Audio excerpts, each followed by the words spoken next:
Now that we understand the principles of compositing, in this tutorial I'm going to look at that part of compositing that is unavoidable, certainly when you want to blend different types of clip together. I'm talking about understanding opacity. Now, although we have looked at opacity briefly in earlier tutorials, at the very least what I want to do here is talk about it in a little bit more detail, just for a sense of completeness. That all said, remember what happened at the end of the previous tutorial, when we brought in this video clip here onto video track 2.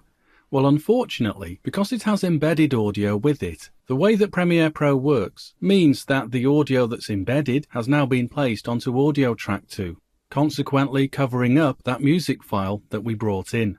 Sadly, in this case, because audio track 2 isn't linked to video track 2, we can't simply switch off visibility for video track 2. Yes, it has made that clip invisible, but it hasn't muted the audio on audio track 2. And sometimes that can catch you out. In this case, I think it's going to be fairly obvious that we do have two audio tracks, two distinct audio tracks on audio track 2, simply because the first part of it here is the background audio of the surf and the sea and the wind, etc. And then once that finishes, then rather abruptly, the music that we brought in the previous tutorial will suddenly jump into focus. Can audio jump into focus? Anyway, you know what I mean. So anyway, with the visibility toggled off for both of my video tracks, I'm going to play the audio now. So what you are going to hear is a mixture of the different audio tracks. First of all, you're going to hear a blend, shall we say, of the audio on audio track 1, and that's going to be consistent right across for the duration, but also at the beginning you're going to hear the audio on audio track 2, which is similar in that it is background noise, recorded at the beach, originally embedded into a video file. But then partway through, that music file will kick in. Have a listen.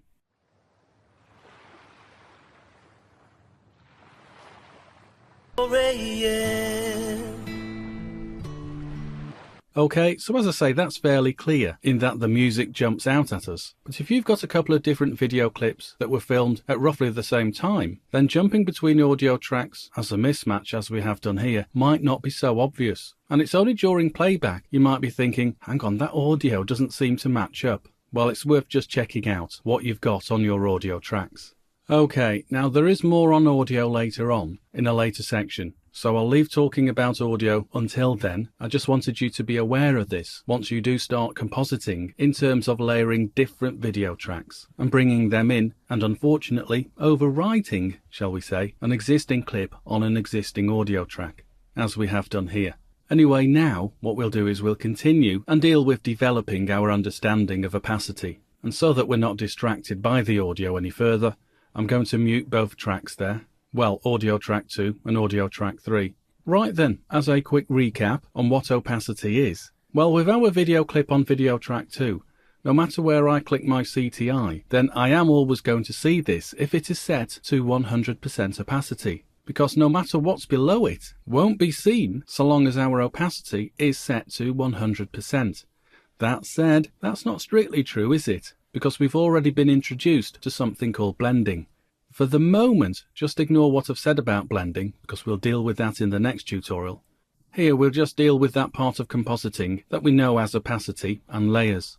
So let's see what we can do then with opacity. As we know, we need to select the particular clip in the first place that we want to apply any type of effect to. So with this one here, on video track 2, with it selected, I can come up to the effect controls, and there we see, as we've seen a few times already, the opacity slider. It's set to 100% at the moment, and we know it is anyway, because that's the only clip that we can see. But if I want to reduce its opacity, so that it sort of fades away, and the clip that's directly below it starts to emerge, then of course all we need to do is change the opacity. I'm doing it here with the drag slider. You could have typed in a percentage value if you preferred. Okay, now what I'll do is, I'll add in another video clip, and I'm going to bring this in on video track 3. There isn't one there at the moment, so I'm going to create one. I'll just give myself a little bit more room, and I'll right click there and run down to add track. So now I've got that video track 3 there, blank and ready for me to bring in a different clip.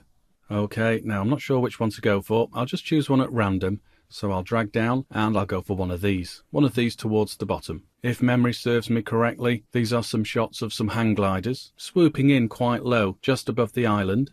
Braver men than me. I'm full of admiration for them, although I don't want to do it. Now with me bringing that one in, we've already seen the problem. We bring in the audio as well.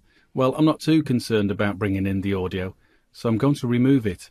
The best way to remove it is to select it first of all, and then right-click, and then run up to unlink, which now means that the video and its originally embedded audio are two distinct parts.